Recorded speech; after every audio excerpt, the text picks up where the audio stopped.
బ్రాహ్మణులకు శుభవార్త. సనాతన ధర్మ పరిరక్షణే ధ్యేయంగా ఏర్పడినటువంటి హిందూ మహాసంస్థానం విదేశాలలో ఉద్యోగాన్వేషణ చేయాలనుకున్న ఔత్సాహికులకై అభ్యర్థుల నుండి దరఖాస్తులు కోరుతుంది. సంప్రదించవలసిన వాట్సాప్ నంబర్ 9866615399. ఇంకా మన లాస్ట్ టైం గానగాపురం యాత్రకి వెళ్ళినటువంటి సభ్యులు ఆ గ్రూప్ అలాగే ఉంది. బోల్డ్ అని మెసేజ్లు, బోల్డ్ అని అది ఫుల్ సందడి చేస్తుంటుంది ఆ గ్రూప్ కదా. సభ్యులందరూ కూడా చాలా యాక్టివ్ గానే ఉంటుంటారు, స్పందిస్తూ ఉంటారు. ఏదైనా వీడియోలు పెట్టినా మనము, లేకపోతే వాళ్ళకి సంబంధించి ఏమైనా వీడియోస్ పెడుతూ ఉంటారు. It's nice thing.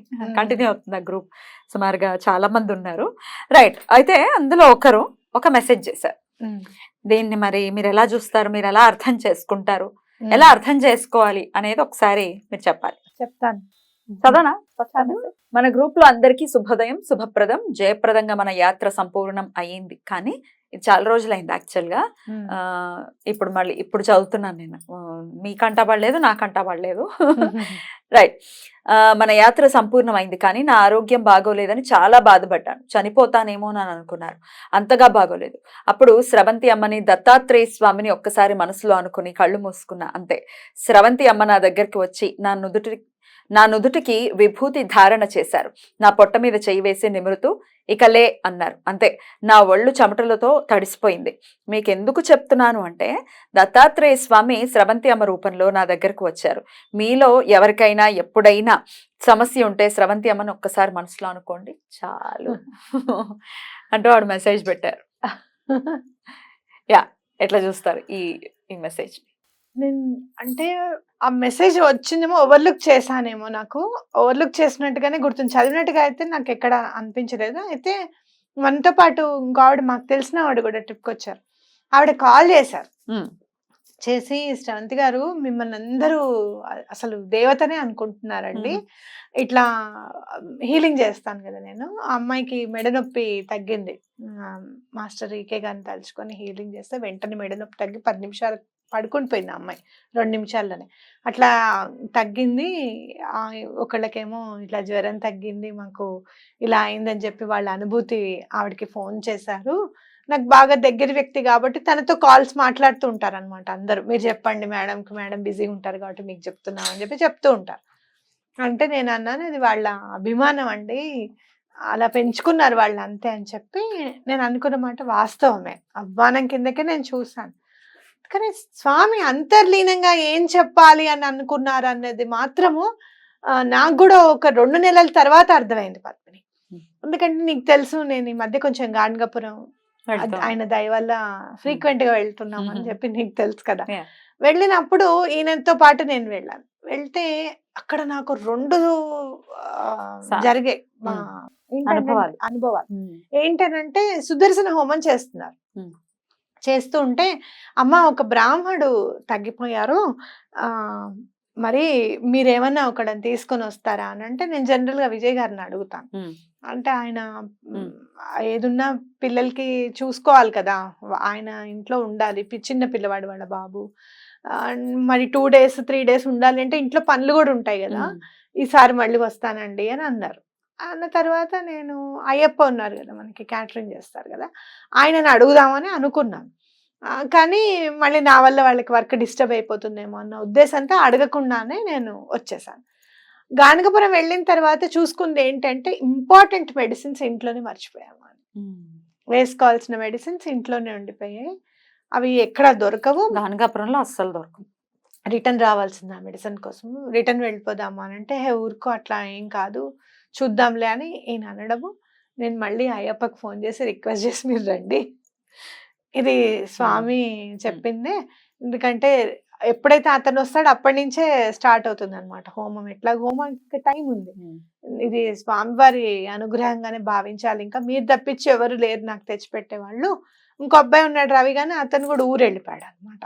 నువ్వే తీసుకుని రా అయ్యప్ప అని చెప్పడము. అతను నా మాట పాపం నిజంగానే ఇంటికి వెళ్ళి ఆ మెడిసిన్స్ తీసుకొని, ఇంట్లో వాళ్ళు కూడా పాపం అతను ఎక్కడున్నాడో కొంచెం ర్యాపిడోలో పంపించి మందులు అయితే తీసుకొచ్చాడు పాపం, ఎట్లాగో అట్లాగా సుదర్శన హోమం చేసుకున్నాడు.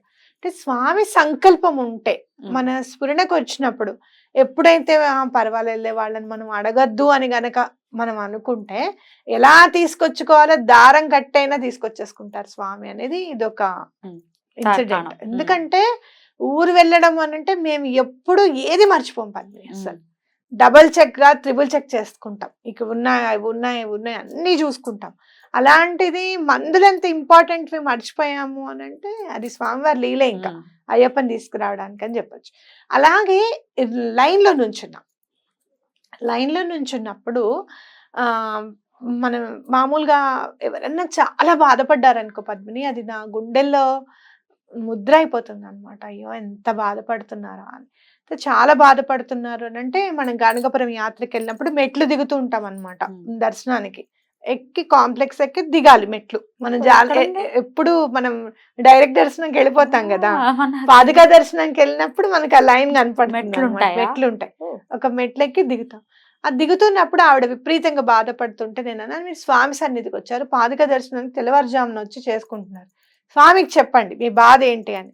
అది ఎటువంటి పరిస్థితుల్లో స్వామి తీర్చేస్తారు. ఆ బాధ మిమ్మల్ని పడనివ్వరు, అది మాత్రం ఖచ్చితం, గ్యారంటీ అని అన్నా నేను. అంటే అలానే ఆవిడ అవునా అని అలానే ఆవిడ దండం పెట్టుకున్నారట.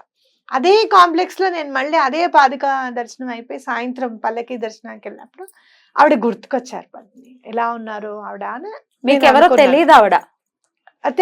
తెలుసా? అంటే మన యాత్రకు వచ్చిన ఆవిడే. యాత్రలోనే జరిగిన విషయం చెప్తున్నాను. అప్పుడు బాధపడుతుంటే యాత్ర అప్పుడే చెప్పాను. ఆ తర్వాత నేను మళ్ళీ వెళ్ళినప్పుడు ఆవిడ గుర్తుకొచ్చారు సడన్ గా నాకు. ఈ లోపల ఒక చిన్న పిల్ల చాలా బాగా ముద్దుగా, అని నాకు పిల్లలంటే ఇష్టం చాలా, ఇట్లా చెయ్యి తీసుకొని ఇలా ముద్దు పెట్టుకున్నారు పద్మిని ఆ చిన్న పిల్లని. అనుకున్నా ఇంత కల్మషం లేని మనసు ఉండాలి అని అంటే ఆ చిన్న పిల్లలుగానే ఉండాలి మనం, అప్పుడే అందరికి ముద్దొస్తాం కదా, అవునా కదా?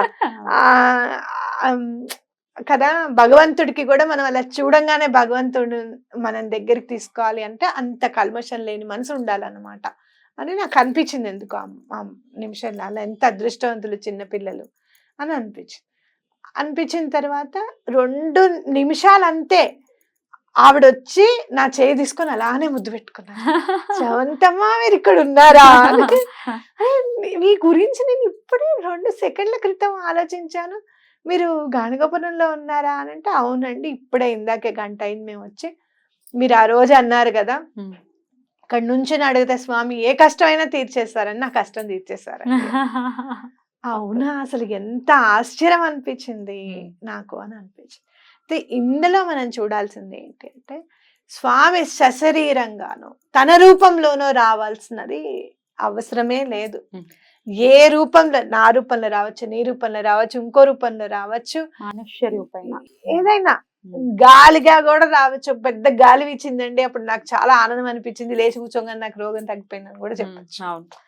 ఎలాగో అలా వచ్చే స్వామి మాత్రం తప్పకుండా ప్రాబ్లమ్ ని సాల్వ్ చేస్తారు. ఇందులో స్వామి మనకి ఏం చెప్పారు అని అంటే గనక ఆ యాత్ర సఫలీకృతమైంది అనేది ఖచ్చితంగా చెప్పారు. ఎందుకనంటే ఎప్పుడైనా ఎవరైనా యాత్ర వేస్తే గనక అందులో ఉన్న వాళ్ళందరి పుణ్యం కూడా కలుస్తున్నారు. అంతే. ఎప్పుడైతే మనం 11 సార్లు 11 మందిని చదివి 11 సార్లు చదివితే 108 సార్లు చదివినట్టు అయిపోతుంది, 121 సార్లు చదివినట్టు అవుతుంది. సామూహికానికి పవర్ ఉంటుంది చాలా. అందులో ఎక్కడైతే మనం సామూహికంగా వెళ్తామో మన బాధని మర్చిపోయి మనం వెళ్తాం. ఫస్ట్ ఉన్న వాళ్ళతో అయితే సంతోషంగా మాట్లాడాలి కదా, అవునండి మా అమ్మాయి ఇంతే, మావాడు ఇంతే, మేము ఇలానే పూజ చేసుకుంటాం అని చెప్తే అందులోనే మనకి సొల్యూషన్ కూడా దొరుకుతూ ఉంటుంది. ఒక్కొక్కసారి ఈసారి ఇలా చేయండి ఎందుకు అవుదో చూద్దాం అని చెప్పి ఒకళ్ళు అంటూ ఉంటారు మరి. అందుకని సామూహికంగా వెళ్తే చాలా మంచిది అనేది నా అభిప్రాయం అన్నమాట. సో భగవంతుడు నా రూపంలోనో ఎవరి రూపంలోనో ఏదో ఒక రకంగా వచ్చి మన ప్రాబ్లమ్ ని సాల్వ్ చేస్తారు అనమాట. ఇంకా మళ్ళీ అసలు తర్వాత స్వామివారు మళ్ళీ ఇంకా ఎలాంటి ఇది చూపించారు అని చెప్పి నీకు నెక్స్ట్ ఎపిసోడ్ లో చెప్తాను. తప్పకుండా ఇంకొక అనుభవాన్ని కూడా ఖచ్చితంగా డెఫినెట్ గా ఇన్స్పైర్ చేస్తుంది. అలాగే మీరు అన్నట్టుగా ఆయన సన్నిధిలో నుంచుని ఆ గోపురాన్ని చూస్తూ గనక మీరు చెప్పారు, నాకు కూడా చెప్పారు, దండం పెట్టుకుంటే తీరనటువంటి కోరిక ఉండదు అని ఎంత ఘంటాపదంగా చెప్పారో అది ముమ్మాటికే సత్యం, అందులో ఎటువంటి సందేహమే లేదు. బ్యూటిఫుల్ అక్క, చాలా మంచి ఎక్స్పీరియన్సెస్ ని నాకు నాకు నాతో పాటు పంచుకున్నారు డెఫినెట్ గా. అలాగే ఆవిడ కూడా మన గ్రూప్ లో పెట్టడం జరిగింది. పెట్టడం జరిగింది. ఇంకోటి ఏంటంటే స్వామివారు తనని అలాంటి స్థితి నుంచి రక్షించి Yeah. మళ్ళీ మనం చెప్పిన మాటని ఆ నెరవేర్చారు. చూసావా ఇక్కడ చూడు ఆవిడ ఏమంటున్నారు, చనిపోయే పరిస్థితులకు వెళ్ళిపోయాను అంటే ఒక్క రోజులో ఆ కర్మనంతా కూడా అనుభవింపజేసేసారనమాట. ఇంకా అర్థమైందా నీకు? ఒక విభూతి ధారణ చేసి ఆవిడకి ఆ కర్మంతా అనుభవింపజేసేసి మళ్ళీ కొత్త జీవితాన్ని ఇచ్చారు. అది నిజంగా చాలా, అది స్వామి కాకుండా ఇంకెవ్వరు చేయగలరు? ఎవ్వరూ చేయలేరు, స్వామి మాత్రమే చేయగలరు. నిజంగా అక్కడ గానగాపురంలో నుంచినప్పుడు అందరూ ఎవరో ఒకళ్ళు వచ్చి అమ్మ మేము రెట్టివి భక్తిలో చూసాము మిమ్మల్ని, మీరు రమ్మన్నారు కదా, అసలు మీరున్నారా, భలే ఆశ్చర్యంగా ఉంది అని అన్నప్పుడు నాకు చాలా సంతోషం అనిపిస్తుంది అనమాట. అంటే మనం చేసింది నలుగురికి అందుతుంది, నలుగురు దాన్ని చూసి వస్తున్నారు స్వామి దగ్గరికి, స్వామికి దగ్గర అవుతున్నారు, సమస్యలు తీరుతున్నాయి వాళ్ళవి అని అంటే మన చాలా అదృష్టం. సంతోషం. నిజంగా చాలా మనం చక్కగా చెప్పటం వల్ల ఇంకొకరికి స్ఫురణ కలిగి లేకపోతే వాళ్ళకి ప్రేరణ అయ్యి వెళ్ళటం అనేది అదృష్టం ఖచ్చితంగా. ఇది కూడా- అరుణాచలంలో కూడా చూసాము. ఇది కూడా ఈ ఎపిసోడ్ కూడా అలా ప్రేరణ కావాలి అని చెప్పే నువ్వైనా చదవడం, నేనైనా దీన్ని ఎక్స్ప్లెయిన్ చేయడం. స్వామికి దగ్గర అవ్వాలి ఎవరైనా కూడా అని ఖచ్చితంగా అనుకుని సూపర్ అక్క, చాలా చాలా బాగుంది. మరి మీరు కూడా దత్తాత్రేయుడితో మీకు ఉన్నటువంటి అనుభవాలు, ప్రత్యేకించి గానగాపురం, కురవపురం, ఏదైనా కూడా ఏవైనా మంచి మంచి అనుభవాలు ఉంటాయి ఖచ్చితంగా కమెంట్ సెక్షన్ లో మీరు కమెంట్ చేయండి. శరణం ప్రపత్తి, శ్రీ దత్తరాజం శరణం ప్రపత్తి.